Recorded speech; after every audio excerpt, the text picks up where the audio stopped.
Imagina chegar no fim do mês, olhar para o extrato e perceber: tem uma conta gigantesca sendo cobrada de você, mas ninguém te avisou que tinha consumido nada.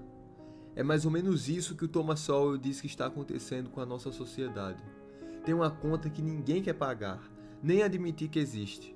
E é sobre essa conta invisível que a gente vai falar hoje. Talvez você sinta isso na pele: imposto alto, gasolina cara, comida subindo, serviço público ruim, salário apertado. A sensação é: tem algo profundamente errado. Mas o discurso político é sempre o mesmo: vamos dar mais benefícios, mais programas, mais direitos, mais Estado.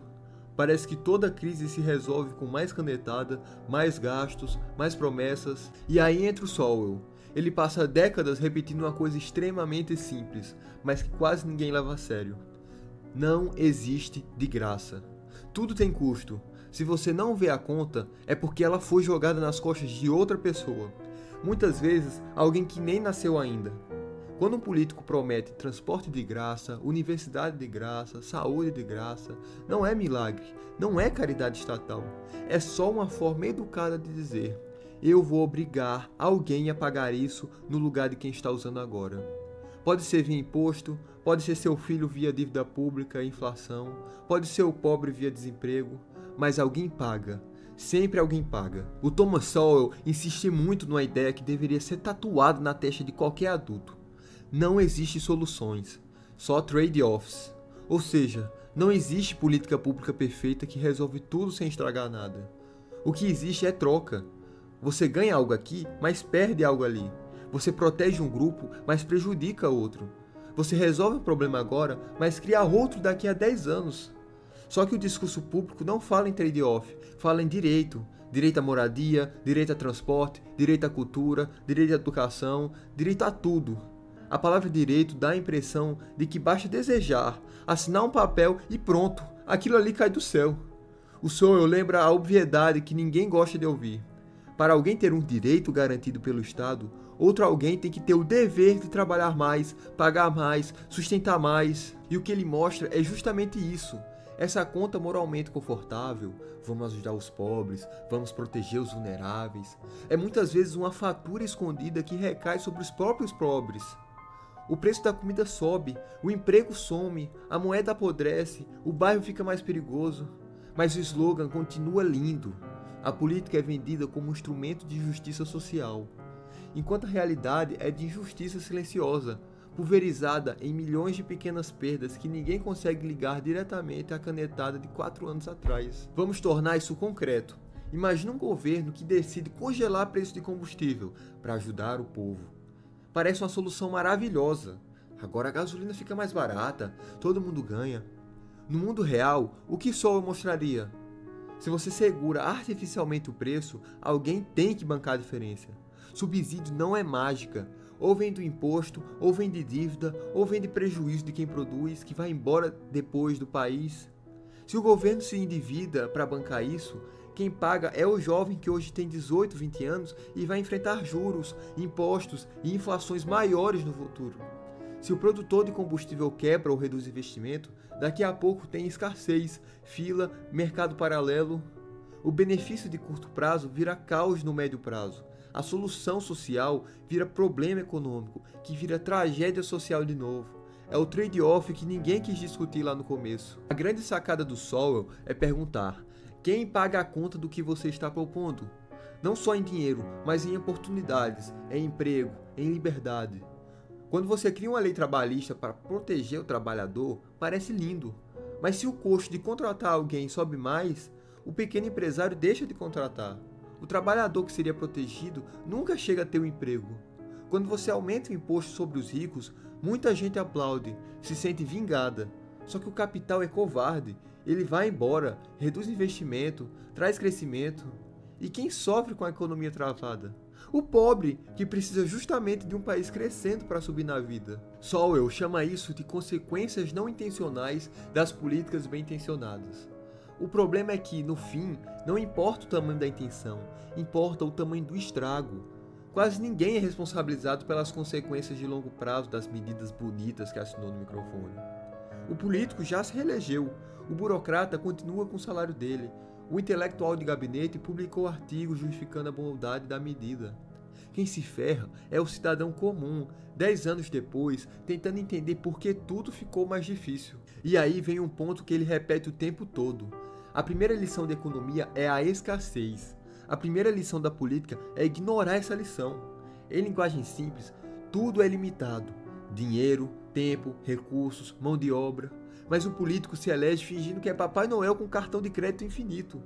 Ele promete como se o orçamento fosse uma fantasia, e quando a realidade cobra a conta, ele simplesmente aponta o dedo para o outro. Foi o empresário, foi o mercado, foi o capitalismo selvagem. Nunca foi ele, nunca foi o Estado. Por isso o título, A Conta que Ninguém Quer Pagar.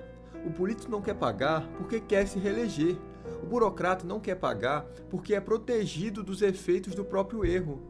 O intelectual de gabinete não quer pagar porque vive de escrever textos justificando as boas intenções das políticas, não de arcar com os resultados. E aí, quem paga? É o sujeito comum, que acorda cedo, trabalha, paga imposto e vê o dinheiro sumir em inflação, em serviços ruins e em insegurança. Ele paga 2 vezes, com o bolso e com a própria vida. Tem ainda um detalhe que o Sowell bate de forma muito dura. Quando você empurra a conta para o futuro, você está sendo injusto com pessoas que não podem se defender, as gerações que ainda não nasceram. Quando o Estado se endivida loucamente hoje, alguém no futuro vai ter que escolher. Ou paga imposto altíssimo, ou aceita a inflação devorando o salário, ou aceita corte dramático de serviços.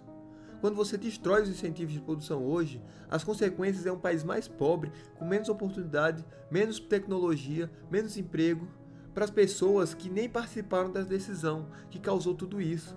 É como se você pegasse o cartão de crédito da sua filha de 10 anos e fosse gastar tudo em festa, viagem, luxo e deixasse a fatura para quando ela fizesse 25, 30 anos. Ninguém chamaria isso de justiça social dentro de casa, mas quando o Estado faz algo parecido, muitos aplaudem. E o que isso tem a ver com nossa vida individual e intelectual? Tudo, porque o Sowell está ensinando que não é só uma teoria econômica, é uma postura mental. Ele te ensina a desconfiar da solução fácil, do discurso emotivo, da promessa sem cálculo. Ele te obriga a perguntar, ok, qual é o trade-off? Qual é o custo? Quem está escondendo a conta aqui? Na vida pessoal, funciona igual. Você quer estudar, mas passa 4 horas por dia no TikTok. A conta vem em forma de mediocridade intelectual daqui a alguns anos. Você quer saúde, mas vive comendo porcaria, dormindo mal, sedentário. A conta vem em forma de cansaço crônico, doença, limitação. Você quer liberdade financeira, mas parcela tudo, estoura limite de cartão, vive de impulso. A conta vem em forma de escravidão à dívida. A mentalidade que gasta hoje e ignora a fatura amanhã é a mesma no indivíduo e no Estado. Então qual é o espírito Sowell que a gente deveria levar para a vida? Primeiro, pare de pensar em termos de intenções e comece a pensar em termos de resultados. Não interessa se a política parece solidária, interessa o que ela faz na realidade, especialmente com os mais fracos. Segundo, sempre pergunte em comparação com o quê? Não basta dizer, o governo tem que fazer alguma coisa. Alguma coisa comparada a quê? Deixar o mercado agir? Mudar o incentivo? Trocar a lei? Existe trade-off em cada escolha. Terceiro, assuma que o custo sempre cai em alguém. Se não é em você agora, provavelmente é em alguém mais vulnerável ou em alguém no futuro.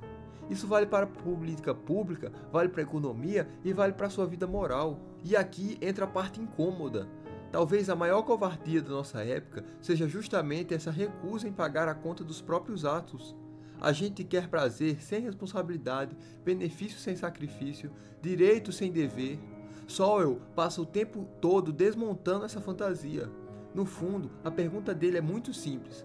Você quer viver como criança, esperando que alguém resolva tudo, ou quer amadurecer, encarar custos, fazer escolhas conscientes e aceitar que liberdade e responsabilidade são inseparáveis? Se você sente que tem algo errado nesse mundo de discurso bonito e resultado desastroso, esse é o ponto de partida. A proposta aqui é justamente essa: usar autores como Thomas Sowell para recuperar o senso de realidade, de responsabilidade e de consequência. Então termina esse vídeo aqui com 2 perguntas na cabeça.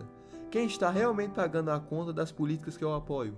E que fatura eu estou jogando para o meu eu daqui a 10 anos? A partir do momento em que você começa a enxergar os trade-offs escondidos, você deixa de ser plateia enganada e começa a se comportar como um adulto num mundo que insiste em fingir que tudo é de graça.